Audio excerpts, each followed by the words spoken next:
Depuis le début de la semaine, le ramassage des sacs poubelles est devenu le sujet de conversation numéro 1 en région bruxelloise, avec une série de bourgmestres et d'échevins qui frappent fort, des photos qu'on publie sur les réseaux sociaux ou ailleurs, des demandes de collecte de rattrapage et des prophéties catastrophiques où on annonce que certains cas vont rester en rue pendant une semaine ou plus. Bref, en matière de déchets, Bruxelles serait en train de connaître une situation à la parisienne ou à la napolitaine, lorsque les déchets de ces deux grandes villes n'étaient plus ramassés.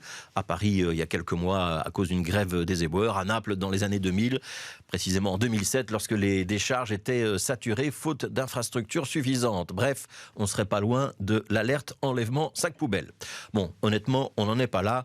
Pour ceux qui traversent chaque jour plusieurs communes, la situation semble quand même relativement sous contrôle, à quelques exceptions près. Il y a certes des sacs qui ne sont pas sortis le bonjour ou pas à la bonne heure. On voit effectivement des sacs blancs éventrés par les corneilles ou par les renards, mais la bonne foi oblige quand même à préciser que c'était déjà le cas avant la réforme.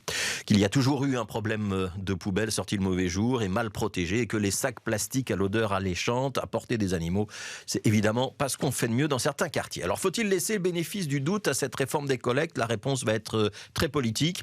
Ceux qui sont dans l'opposition ou qui ont déjà un œuf appelé avec Bruxelles Propreté ou avec le ministre de tutelle Alain Marron, ceux-là vont se saisir de ce nouvel os à ronger qui leur est facilement offert. Ils vont stigmatiser l'impréparation, le manque de communication, un dispositif insuffisant, et ils pourront aussi souligner le manque d'enthousiasme apparent des syndicats de Bruxelles Propreté. De là à penser qu'il y aura un sabotage interne, c'est un pas qu'on ne va pas franchir. Du côté du ministre ou de la direction de l'agence Bruxelles Propreté, on va évidemment demander de la patience. On soulignera qu'il n'est pas anormal qu'un tel changement ne se fasse pas en un jour, que ce sont surtout les habitants qui doivent prendre conscience que le calendrier de ramassage a changé, que chacun doit faire un petit effort, que la propreté c'est l'affaire de tous, c'est une question de civisme, et qu'il est politiquement un peu facile de vouloir tout faire porter sur quelques épaules. Alors, point de vue extérieur de journaliste, en essayant de ne pas tomber dans l'irrationnel ce mercredi matin. Non, la situation n'est pas catastrophique et les dysfonctionnements font l'objet de nombreux commentaires. C'est surtout le signe que la campagne électorale approche. En revanche, il y a quand même un point sur lequel on doit s'arrêter, sur lequel Alain Marron ferait bien de méditer, c'est le problème de la communication. Quelques prospectus, à l'évidence, ça ne suffit pas.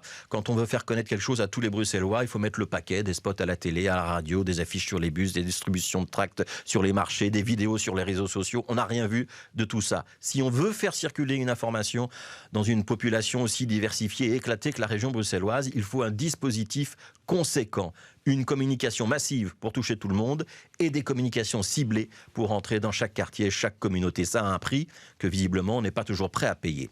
C'était vrai au moment de la Covid-19, quand il fallait communiquer sur les mesures sanitaires et les campagnes de vaccination.